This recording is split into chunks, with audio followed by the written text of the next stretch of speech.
Hi, everyone, and welcome to our CalEarth Initial Concept Dream Team Review today. This is the third of 4 Initial Concepts Review events we're having. We had 2 last Friday. You're welcome to check those out on our YouTube channel or join us today for...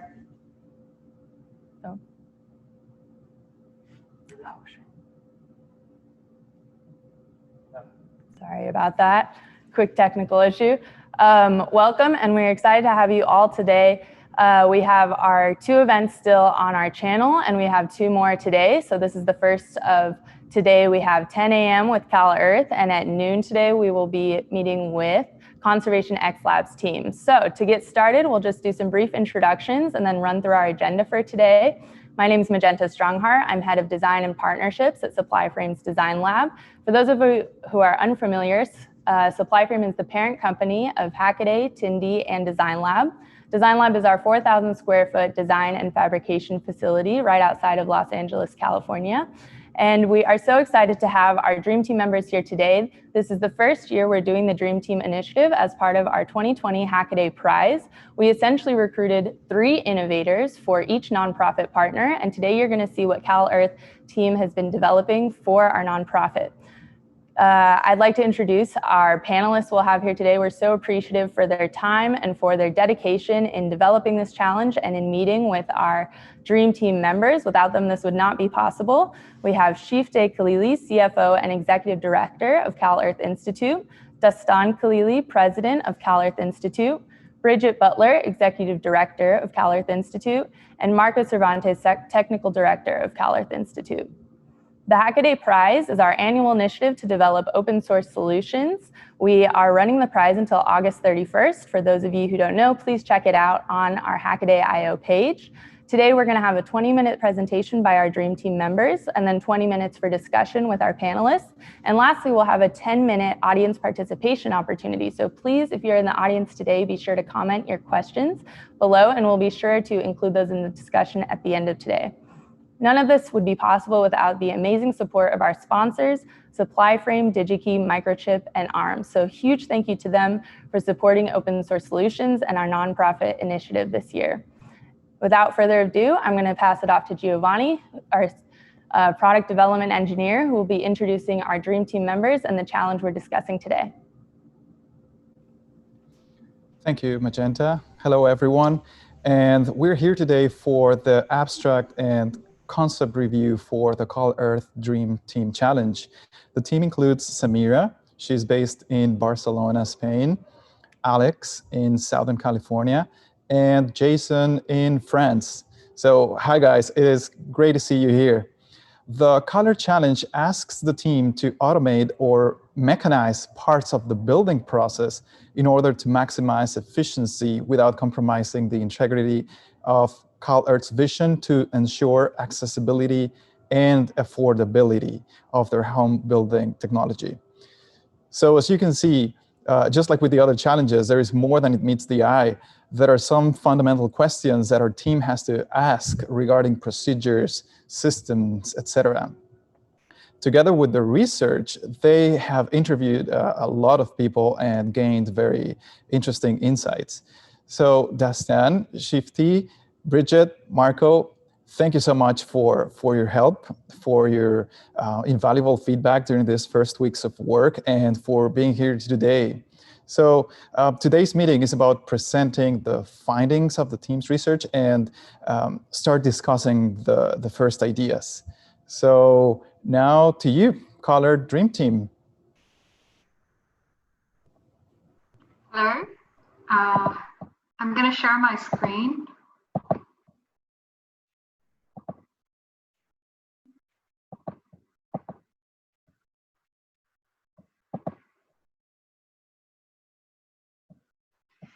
So thank you, Giovanni, and everyone from Hackaday and CalEarth for being here and giving us the opportunity. I'm Samira. I'm here with Alex and Jason, and this is what we've been doing for the past 3 weeks. Our main mission is to increase the demand for sustainable construction in order to reduce the carbon footprint of the world and to make better construction materials possible. And for that, we we're working with CalEarth and using the SuperAdobe technique. Our aim is to make this a huge trend in the United States and Europe, enabling that to be accessible in developing countries.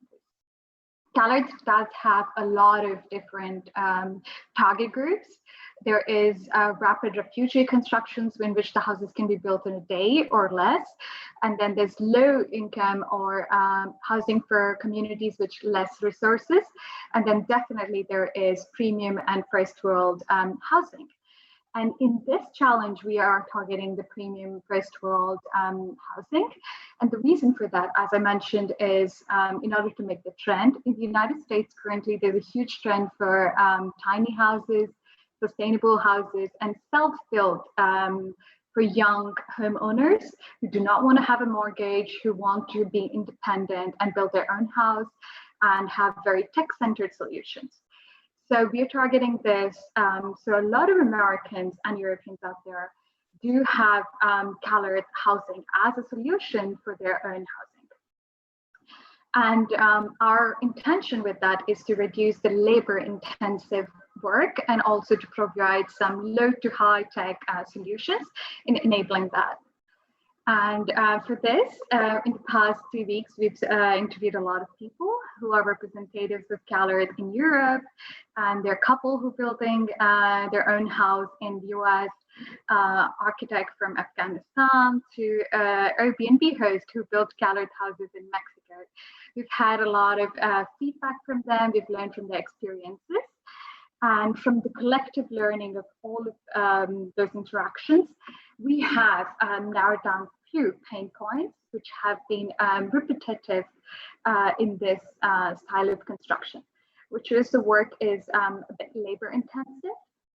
There is bottleneck in the compass profile of the house itself, which means where the next bag arrives in the construction for the layering of it, the mechanism to fill the earth into the bags itself, ability to mix soil because site and earth is different in each location, and also plastering of the material on the houses, and organic bags versus plastic bags, and how does one move material vertically as the house gets taller and taller, and safety, overall safety in the construction site.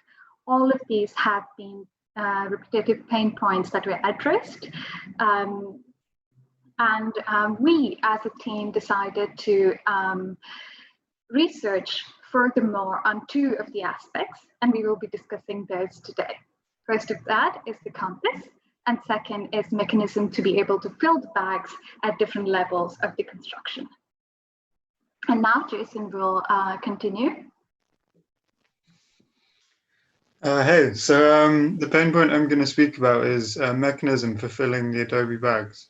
So for those of you who don't know, the structures are made by filling a long sausage-like bag with earth. The bags are known as SuperAdobe bags. The bags then layered on top of each other to create a self-supporting dome or an arch structure. The process is done entirely by hand, and it requires a minimum of 2 people.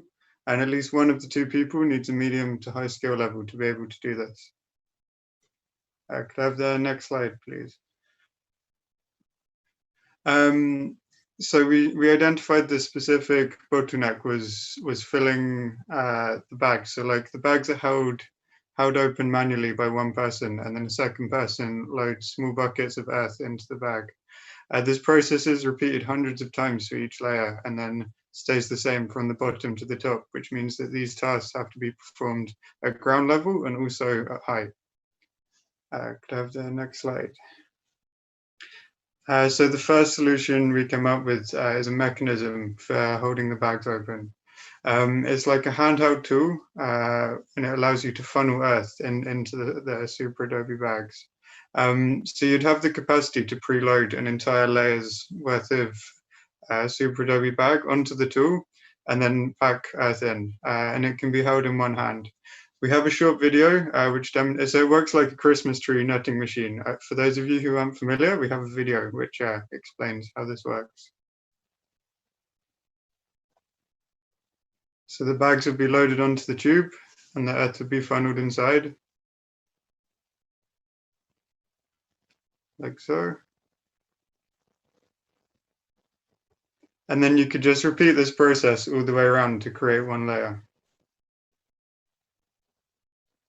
And we'd estimate that this would cost just under $100. Could I have the next slide, please?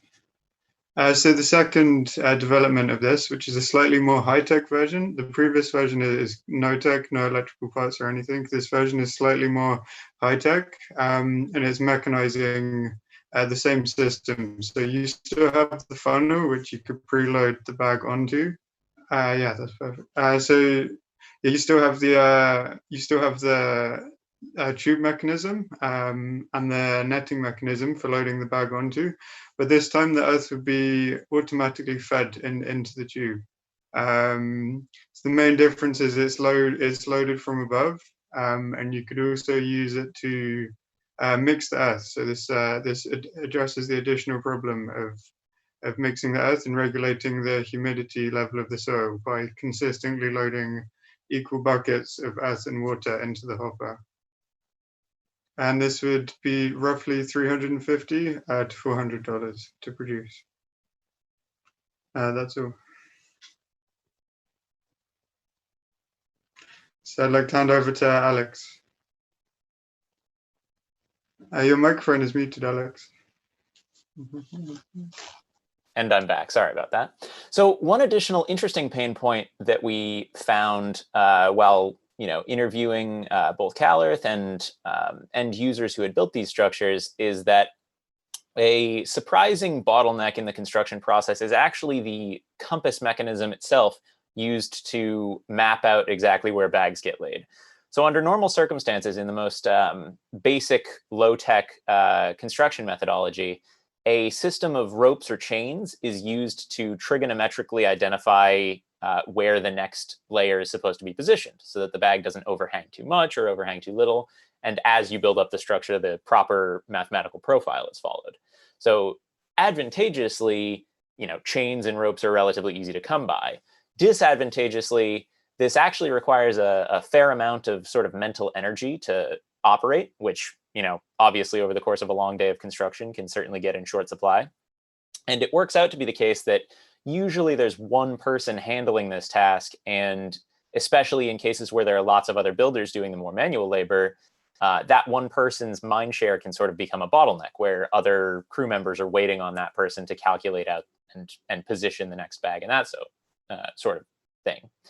And the other issue that we identified is it turns out this is somewhat prone to integrated errors. So for instance, if a chain gets wrapped up around one of the posts and therefore shortened, or if, a slight miscalculation is made, that sort of thing, it can cause a cumulative error where an entire layer or two layers need to get removed and replaced in order to correct a mistake. And that obviously takes a whole lot more time itself. So we've come up with a couple of potential solutions to this problem. And in fact, CalEarth has one solution of their own. So next slide.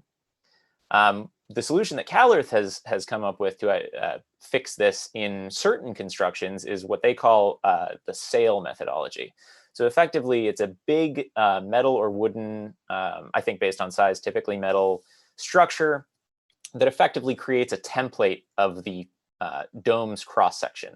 And this in particular works best with domes rather than vaults. But the idea is this sail, you can sort of tell why it's named that, gets rotated around the center axis of the dome, and it becomes very obvious where to place the next layer of bags based on proximity to that sort of outer curved profile. One potential issue with this is that it's entirely dome specific. So it only applies to one geometry and in fact, one particular size of construction.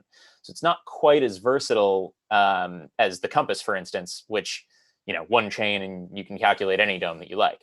Another issue is that there are often some obstructions in the path of the wall as it gets built up. For instance, wooden forms to place windows or ventilation or anything of that sort that penetrates through the wall of the dome as it's getting built might protrude, and in many cases necessarily protrudes quite far into the inner volume of the dome, such that as you were to try to rotate this sail through the 360 degrees inside that structure, it would run into these obstructions. And in certain cases, that means that the sail could only possibly rotate through some limited subset of the overall profile, and that doesn't quite work out.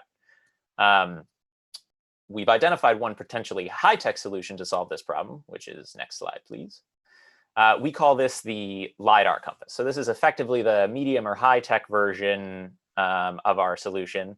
And the idea here is use a Lidar to effectively profile a cross-section of the dome as it's getting built live.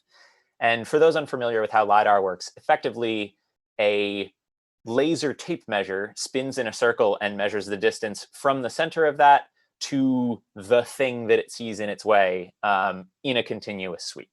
So for instance, if this laser is positioned in the center of the dome on the ground, it would measure the radius of the dome to the lower immediate wall. We pair this Lidar with a second laser, a visual laser, a visible laser, and ideally 2 colors, but not necessarily, and create an integrated tool for effectively profiling the inside of the dome the same way the sail works. So the idea here is you load a digital profile of the dome, so a 2D cross-section of the dome, into the device, and it knows at any given angle of elevation where the bag should be placed for that measurement. And in cases where, as we see in the green lines in this little illustration, in cases where the bags are placed correctly, the Lidar measures the distance to those bags as being within appropriate tolerance, and it paints a green visible laser line onto those bags so that you see that those are placed correctly. And in situations where the bag is placed incorrectly, it would paint a red laser line. Or, for instance, in a 1-color version, which is quite a bit easier to produce, it would simply paint a line where the bag is correct and no line where the bag is incorrect. And the idea of this is, as you're placing the next bag layer, one, the layer that already exists, assuming it's correctly placed, should be painted with a green line or a line of some kind, and then you'll know it's in the correct spot. And as you're laying the next bag, you can simply place your hand in the path of the slice. And if it gets lit up green, you know that your hand is in the correct position, and that's where you should be laying the bag. So it's effectively a light version of that same sail technique, but with the advantage that as you rotate this device through a 360-degree circle, there's nothing to get in the way of it. And this has a sort of secondary advantage that it's just kind of cool and futuristic and sort of, cutting edge technology. So it sort of makes the overall construction process feel like a little bit neat and modern in a way that our target audience may well kind of jive with. And obviously it's only an option, so you don't have to if you don't like that. Certainly the primary concern here is that this seems quite expensive. In fact, the enabling feature of this technology is that the cheapest possible 2-dimensional LiDARs have actually gotten quite cheap. So the device at the core of this thing is an off-the-shelf product that retails for around $100, which means we expect the overall bill of materials budget for such a tool as this would certainly fall under that $350 price point, making it attainable for even a single build, or could fall into a number of other business models for CalEarth. That said, we also have a slight improvement on the sail technique that makes it a little bit more versatile.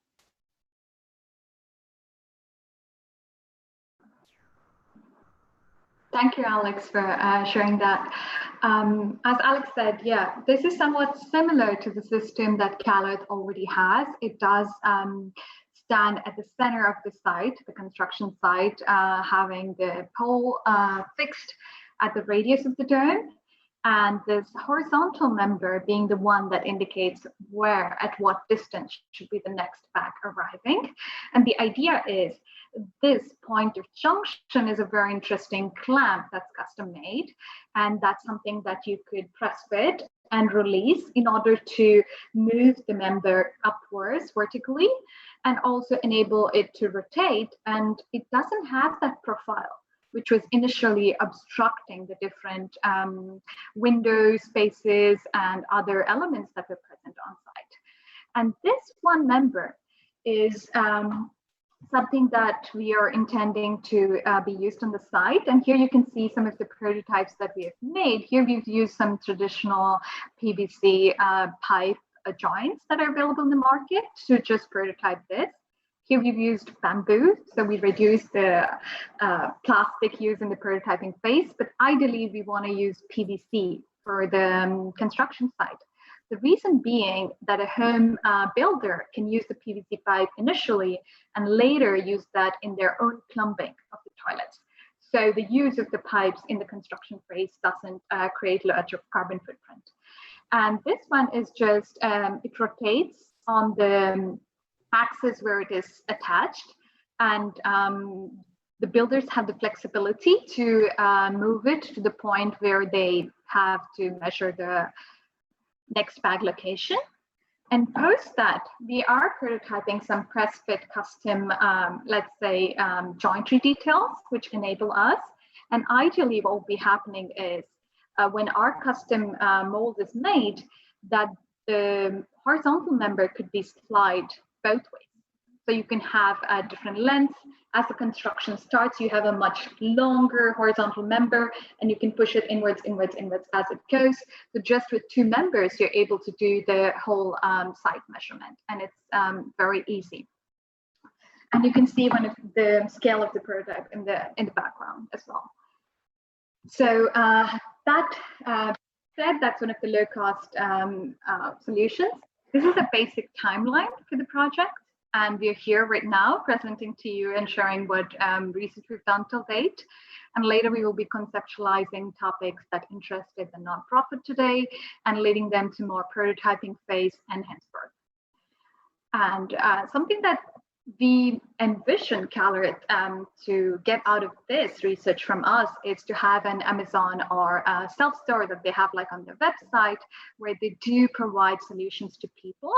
We want to add more elements to their store by giving the press fit joint, which enables people to make a custom compass. The Lidar, which is either rent or buy, and as with the extruder, they can rent or buy, and they can be sent to the site and returned. So multiple homeowners can use these high to medium tech technologies to enable them build their houses. And this is something that also can add as a revenue stream for CalEarth, along with the other products that they have on the store. So now we would like to know if you have any questions and interact with CalEarth and as well as the audience. Thank you so much for your patience, and I will hand it off to Magenta for the next step. Thank you. Thank you so much, Samira, Jason, and Alex, for that awesome presentation. I'm really excited to hear what the CalEarth team thinks and has as far as questions. And of course, want to remind our audience to comment any questions below. We'll be sure to bring those up in the last 10 minutes of today's event for a quick Q&A with the teams here. And I also just wanted to mention my apologies. Dastan is not on the call today, but he has been instrumental in the development of this challenge and feedback throughout this process. So thank you, Dastan, and we wish you were here. All right, I'll pass it off to our panelists.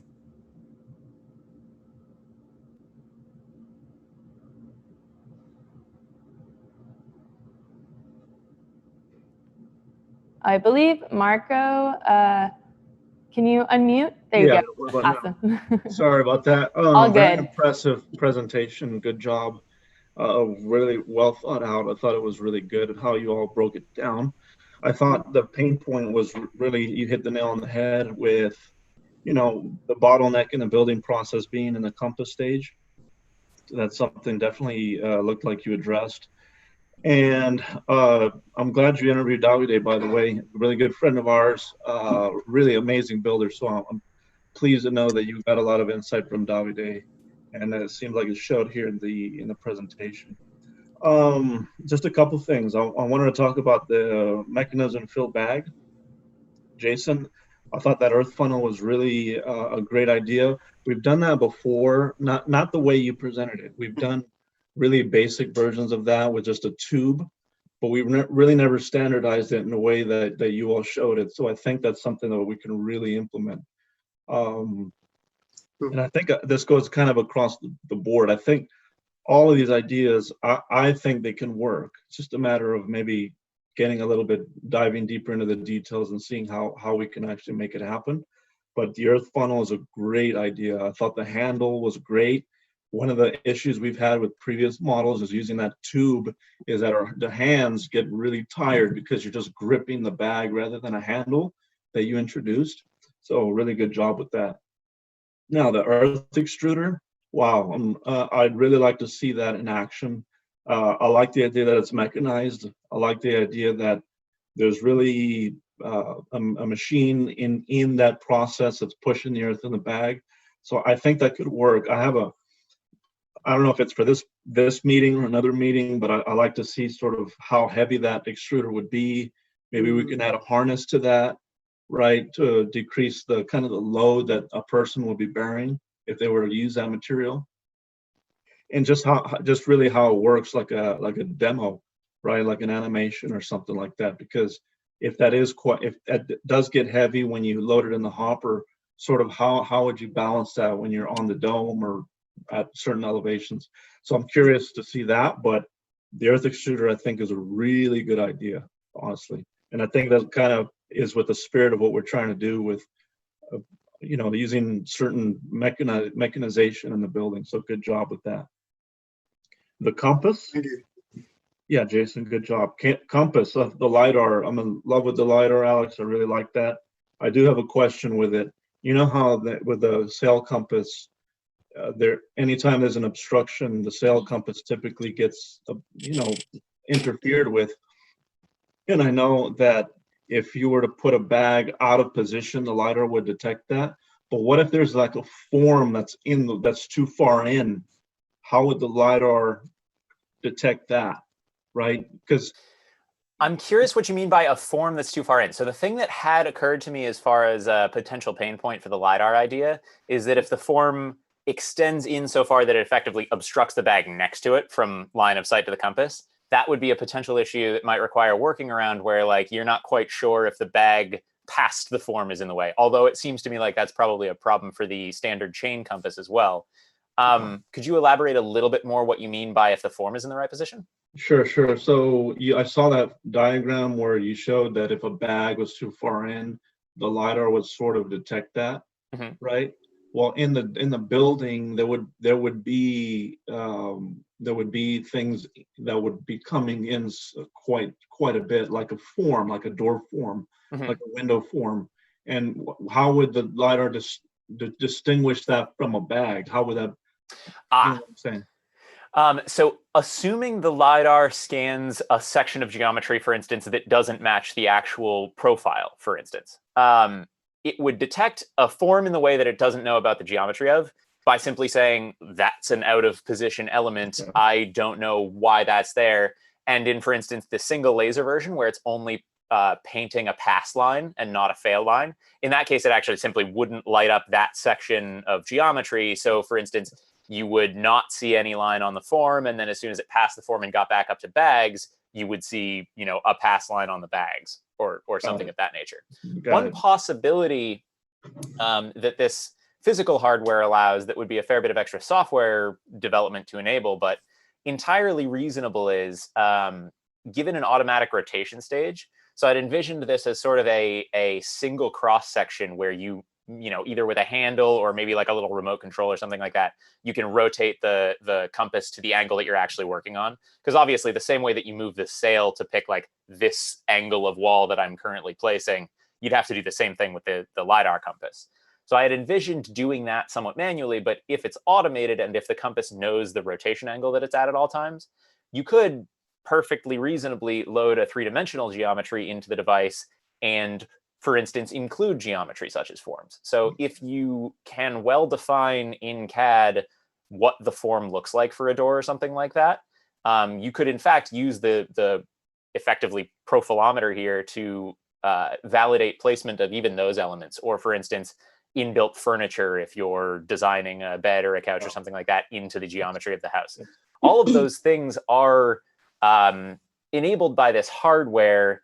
The question is that an acceptable level of complexity from the standpoint of planning? Because obviously we don't want the tool to impose some sort of large scale upfront planning that the end user didn't want. But it certainly is enabled either way. Okay, Gotcha. No, thank you, Alex. Yeah, and that would be the thing, just addressing the discrepancies in the inner profile that might exist with some additions that we have in the structure. And I think you segued into my next question with programming, as far as how would you or a user program this to actually implement the Lidar? So the thought in my mind is effectively you connect to, I imagine that the Lidar device broadcasts like a, access point. So you connect to it via Wi-Fi with your phone and simply upload a DXF profile of the dome interior that you expect to build. So I know you guys typically build like a Lancet structured dome. As long as you can trace those curves out in DXF, AutoCAD, SketchUp, Fusion 360, whatever it is, and export that as sort of a true scale geometry that's a flat curve, then the Lidar ingests that and says, okay, anything that's on this profile is what I expect. And I imagine effectively the way that probably looks in terms of calibration is you place the Lidar at your center point and then lay bags around that. Or the Lidar can also be, because it's got that real-time visual feedback, assuming you like take it with you off the job site and bring it back the next day, right? If it's in position, every line that it scans out is going to be a pass rotationally. Whereas if you, rotate it and this section of geometry stops passing, right, that means you're off center in the positioning of the Lidar. So you can effectively reposition it by just moving it on the ground in the center of the dome until wherever it scans is currently a pass, assuming you've, constructed some amount of geometry to this point that's already correct. Okay. Good. But it's really in the live feedback that you have that sort of flexibility to know that you've gotten it right. Yes. Yeah. Right on, Alex. No, great. Thank you for that. I don't see that. Personally, I don't see that as adding more complexity. I mean, it's another step to have the programming also on the back end addressed. But we're all moving towards using phones. I mean, we're all. I don't think that's something that's alien to anybody at this point. To be able to upload a profile into a program and use it on a machine, I don't think that's too much of a constraint. So I'd be interested in seeing how we can also work on that aspect as well. So good job, everybody. I think so. The PVC pipe concept, Samira, I really like that. I have a question. Is that like did you say that's sort of like a periscope? Like a periscope sort of radial pipe that you could collapse and extend, because I think that's really useful. That's a good lead, actually. In our case, what we thought was we would have an element in the center, and the people could just slide it in and out. It's just a simple PVC. It's not a periscope. It's just that the actual dimension would be something you measure from the point of the edge to the end point, and then you could just move this if you're on the, let's say, closer to the dome, up top, closing everything, then you just slide it more close. So it's just the horizontal member moving right or left. It's just in place. The center point is the reference. So it's not a periscope, it's the same dimension, but you're just shifting it. I think we lost Marco. Okay, you're back. Yeah, so it's the same piece of member that's moving right and left and enabling people to just measure the length. And yeah, that's what's going to give them different dimensions without having the need to cut the actual PVC to different dimensions. So you can actually just have different dimensions for it. Even for this one, we've been discussing about a small app on the phone where an individual could put the circumference of the base and the height of the dome. That'll give them layer-wise the distance from the center, which basically also communicates with the Lidar and also for the pole. So if on the site, I'm like on the app and I say, hey, 6th layer. And based on the feed that I've given in the first two columns, which is the circumference and the height, it tells me like, okay, layer 6, you have to make 1.45 meter of this one. So they just put the PVC pipe at that length, and then they don't have to do the whole chain thing. They don't have to worry about it too much. So, and app interface is something that everybody's very comfortable with. So we're thinking that it's very less intrusive, but also tech friendly. So that's something, Yeah, Samira, I like how you presented sort of one range of the spectrum with the compass, and Alex another. I think we can use both, just depending on the audience we have and their skill set. So I really like that, Samira. I'm looking forward to developing that one with you too. So, okay, good job. Yeah, those are the questions or that's the feedback I have. I could we can talk about this for a long time. I know we have limited time, but I would like to pick up on all of these concepts with you all. But I don't know, Shifter or Bridget, I also want to give some time to them if they have some feedback before we wrap it up. So. Yeah, thanks, Marco. This is amazing. I'm really, really excited to see sort of the next evolution of this technology. You know, when my father developed these ideas, you know, in the early days, sort of it started from a single sandbag, and there was such a labor intensive in a completely different way that every single sandbag was picked up individually and filled and put on a wall.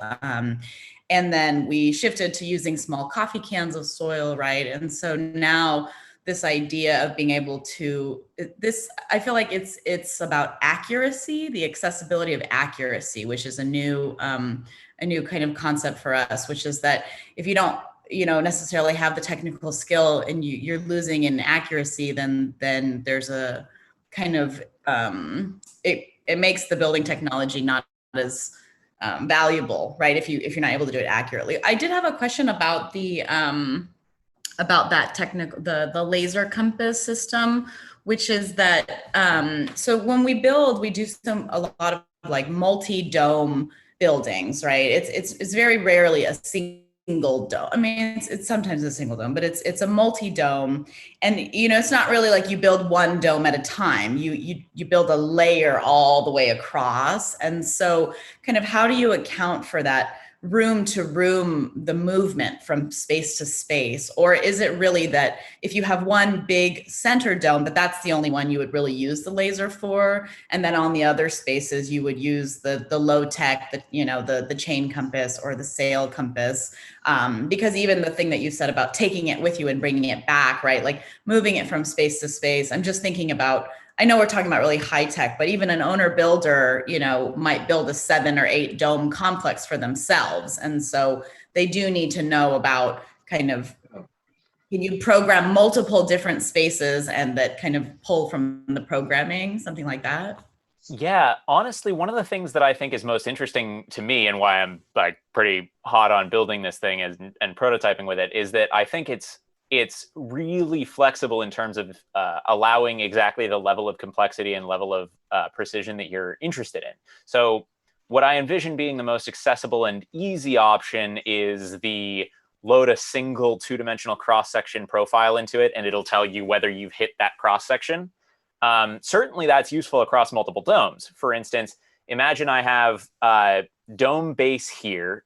So call this like my, a 1-bedroom or something like that. I have a large central vault that's, call this one a, I don't know, 5-meter diameter, something relatively smaller. Call this one something like a 10-meter diameter. And they're adjoined by some door, for instance. In that super simple case where you're only loading a profile, a 2-dimensional profile, you can position the Lidar device at the center of that smaller dome, manage your layers however you want. And for that matter, it'll work in 2 dimensions, right? If you're just using it to floor plan the first single layer, that's totally acceptable. Use it to plan that center dome, and then at that doorway, for instance, per my design, the radius from center of the smaller dome to doorway is, call it 5 meters. We said that was, or call it 2.5 meters. Then we know the radius from that same doorway to the center point of the larger dome is, call it 5 meters. The Lidar device, you can certainly use it to build and floor plan both domes. Just simply, open the interface with your phone, select the larger dome profile when you physically move it to the new location, that's totally an option. And the way I envision it is, if you want to get a whole lot more complex about it, we could certainly increase the complexity options on the software side by also letting an end user load in their entire, CAD of the entire multi-dome structure, for instance. I don't want to start over-promising, because this really does make the software quite a lot more complex, but at least the hardware itself is, in theory, perfectly capable of even potentially localizing itself in that space. So like, I don't want to blow the hardware up to the point where it's literally a robot that goes around and maps the inside of the thing, but like, that is the technology that I've worked on previously, where this is like sort of the thought is born out of. So it's perfectly attainable, with a probably more development effort than 2 months allows, to have literally a measurement device, a profilometer device, that sits at any point in the structure, localizes itself within an at least partially built structure already, and tells you whether the structure is accurate everywhere. So for instance, imagine I put it in that smaller dome. It will figure out exactly where it is on the floor of that smaller dome, mathematically, offset its model of where it is, and start painting a, green correct profile everywhere, until literally the spot that's out of sync. And that doesn't, in the simple case where it's a 2D profile, certainly that requires a lot of manual, getting the positioning right to make sure that you're on target. In the most software complex option of this, the same physical hardware is totally capable of even a really complex positioning itself inside the 3-dimensional structure, and also pass failing that structure at the same time. It's called simultaneous localization and mapping, although without the mapping component in this case, which too much to get into for now, but I'm certainly happy to entertain that conversation.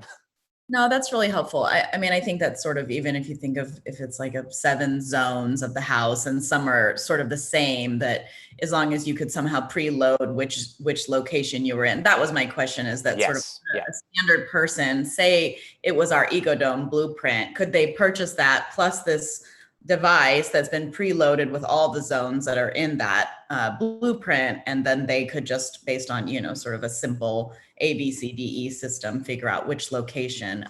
Yeah. My only other question about that tool is the durability of it. Just sort of, this is a lot of like intense weather, climate situations, things need to be able to withstand a lot of sun and rain. So if that's a really sensitive tool and can't be rained on or covered in dust all the time, what will we do to protect it? The duration of the build is sometimes long, right, and a lot happens. So that's my only other. The other two sort of seemed, low, durable type material, but this one is, the sensitivity of it is what's important. So, but it's a very cool idea. In the vein of under-promising and over-delivering, I will promise you that the initial prototype will not tolerate more than a few months of being out in a dust storm, but it is entirely sealable. Like consider a laser level that you might find from DeWalt or Milwaukee or something like that. Surely you've seen, the $400 device that you can get from Home Depot that sits up on a tripod, automatically levels itself, and gives you like vertical and horizontal cross-section lines to like meter. The reason that you can build something like that, as durable as that is because it only has to see out through a clear window. All of that's true of this device as well. It's perfectly reasonable to build a construction where it's physically weather sealed. And I don't think that ends up being substantially more expensive or complex than the super simplest, $350 budget thing that we're talking about here. Might fall outside of the realm of 2 months of development effort, but like, I do think this is perfectly scalable to the level of durability that you need. Great. Jason, a question for you. So this device that you're describing, the sort of handheld, what is the person on the other side using to fill the two? So is it a 2-person job? I just sort of I couldn't totally visualize. It would be helpful if there was like a kind of animation or something that showed what it looks like, the person that's holding it, and then the person, is it a different person filling it, or is it the material flowing in from somewhere? What does that look like in your idea? It'd be largely the same as the process now, like someone using buckets just to feed it in, but it's more just to ease the the task of the person that has to open the bag and keep like shifting the bag along, just to take away a bit of the like awkwardness of that process, like having to fold it, having to move it manually.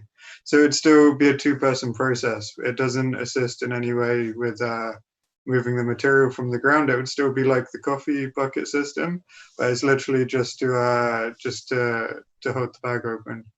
Okay, and got make it. that process I easier. let that Christmas tree fly through, and I just wasn't sure what if you had something. Yeah. There's not many videos of that machine on the internet. That was the most like communicative one I could find, but it's more like a steady flow, like usual. The Christmas tree is just representing like one bucket of dirt going through, and you just got to imagine consistent flow of Christmas trees.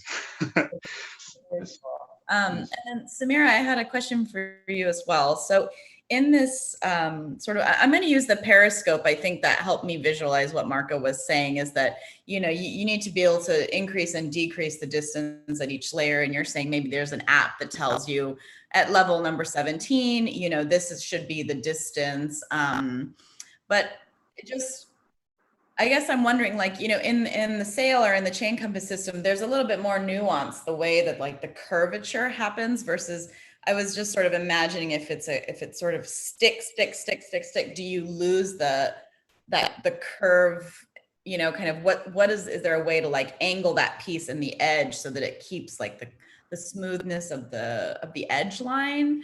But otherwise, I really like the simplicity of that idea that you can use any kind of, if you figured out the right like hooking system for the center pole or whatever to move that piece through, and you knew the lengths, but how would you resolve the shape to keep it so it doesn't feel like pyramid, I guess, right? Yeah, definitely. I hear you completely. The profile curve is definitely a concern, because now it's more in visual pipe, segment. So the curvature feature of it doesn't completely arrive. And each segment, the curve is changing based on the dome shape. So that does still appear. And that's why the profile sail is so helpful for someone to reference it. But here we do not have that. We do have the center point of the sandbag, or the earth bag, where it has to be. And then if the bag is right here, this could be at the edge of it. So giving that, the bag is here. And the next one arrives a little more. And yeah, it is segment, but even when you're kind of 3D printing or laying the bags on top, it is at a micro level, a segment leading to a curve. So in the grander vision, it would be a segment one. And based on the accuracy of the, let's say, the phone enabling them, you're in the 14th layer, you're in the 15th layer, I think it would definitely ease their dimensioning. But yeah, the curvature aspect is not there. I'll say this real quick. I shouldn't be an issue, I believe, because every time we calibrate, it's always at one point at every row. So even if it's the face that we're not capturing in the compass, it's just a point at every row. I think her concept's the same, where it's just capturing 1 point at every row.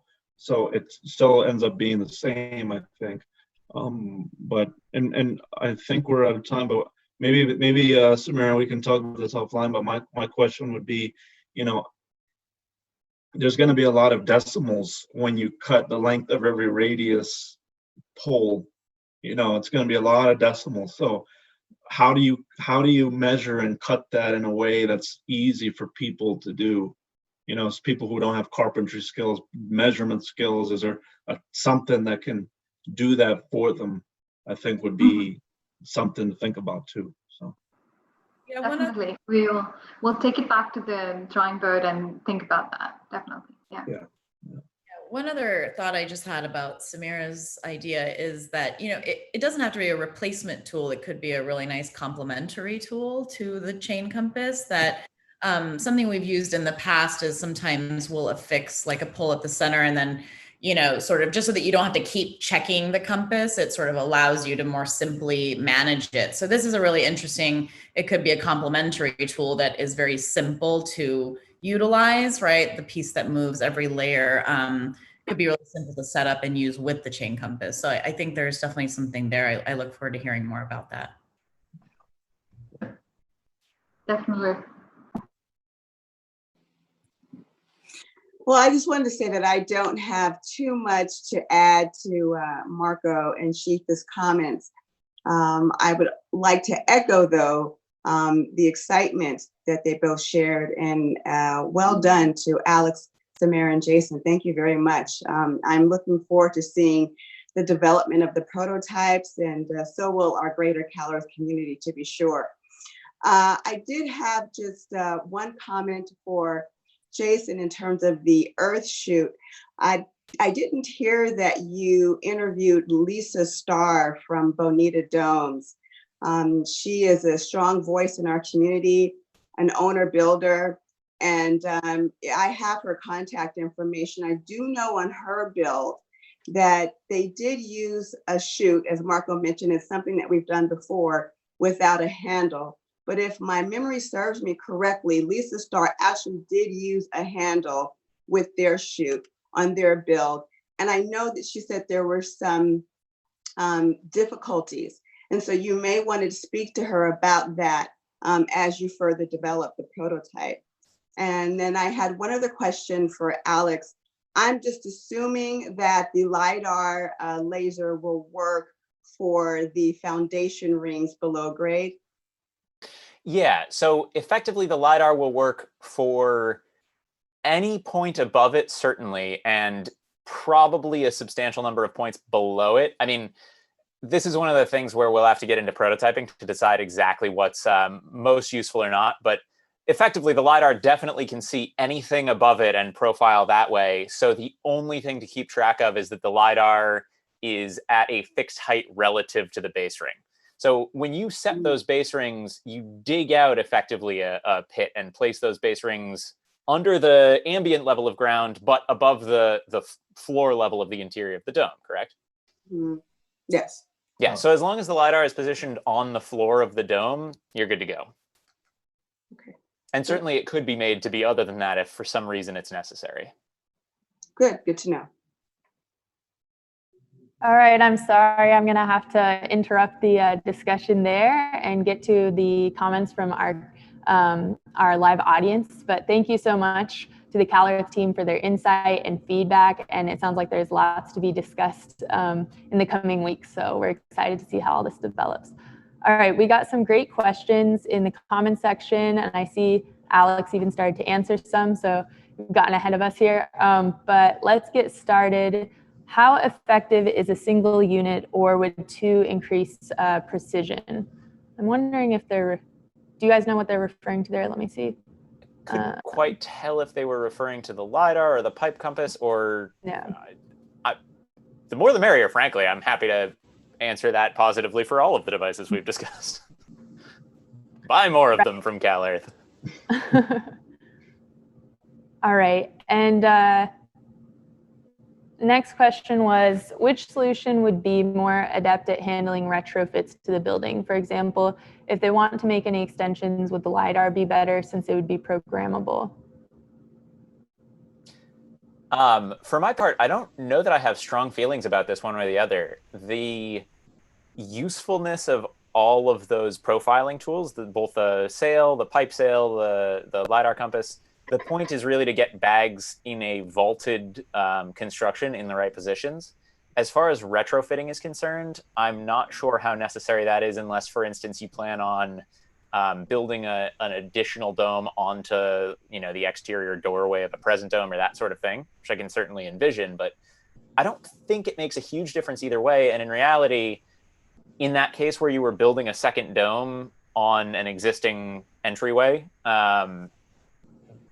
really either of them allow you to accomplish the same task, because both of them will successfully pass obstructions, if the first dome is protruding into the geometry of the second, etc.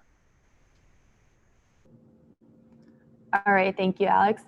Another one was, how stable is it with strong winds? I'm assuming they mean the measurement pole concept. with the profile structure as well, you will be fixing it at a point in the center. It could be a circular hole in the slab that you're making where you fix it and then you remove it. There would require some ground level work, which could be filled in with cement or other kind of rammed clay that you would do normally for your site.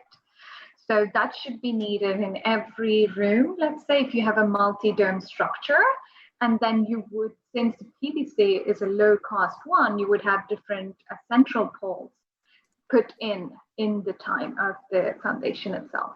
And then you take in the custom press fit joint that you'll be making, and you just press it onto the center pole. So it would be strong in terms of, let's say, winds or something, because it would be fixed point to the ground.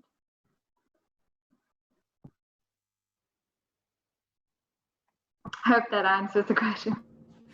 Thanks, Samira. And last question here, can the Lidar, why not stereo camera vision instead of Lidar? Someone mentioned it might be cheaper. Yeah, I like that comment. In my experience, stereo vision isn't cheaper for this particular super low price point. So because we're talking about a really like simple basic LiDAR that happens to only cost $100, like the off-the-shelf stereo vision solutions that I'm aware of are around that, at the cheap end, around that same price point. That said, we do have some advantages in our particular use case where stereo vision might actually be plausibly cheaper. For instance, those solutions, those more expensive stereo vision solutions tend to be expensive because you have to synchronize the two cameras really precisely. Whereas in the case that the device isn't moving and the object in the scene also isn't moving, that's not really necessarily a concern. So it's plausible that we could actually do it cheaper. My gut feeling as far as LiDAR is concerned is that this is the fastest and easiest way to prototype the device. So it certainly seems reasonable that we might consider that for a future rev where, yeah, you could potentially get a little bit faster and cheaper overall device performance under such, limited deployment scenario. It's worth looking into. Thank you. Great, thanks, Alex. All right, well, that just about wraps up our time for today's event. I want to ask that our amazing participants today just hang on tight until we wrap up the live stream here. And thank you to the audience for your amazing comments and questions. Really got the discussion going. If you want to continue to follow along the progress of the Dream Team, please check out hackaday.io. You can search HDP Dream Team CalEarth to find this team's project page. Follow along. You can comment on there, recommend any other suggestions you may have, or just check out their progress. They are going to be doing a 2-month engineering sprint, as we mentioned. They're about 3 weeks in, so really excited to see how far this goes to develop an open source solution for the CalEarth organization. Thank you again to our CalEarth panelists. It was amazing to have you guys here today. And again, we love your support and dedication to this project. It wouldn't be able to develop without you all. So again, thank you so much. And be sure to follow us on Instagram, Facebook, and Twitter for more updates, find out about next events. We're going to be having our final initial concept review with the Conservation X Labs team today at noon, so in just about an hour. So please tune in then again, and you can follow us at Design Lab, Hackaday, or SupplyFrame on any of those platforms. Thank you so much to everyone who joined us today.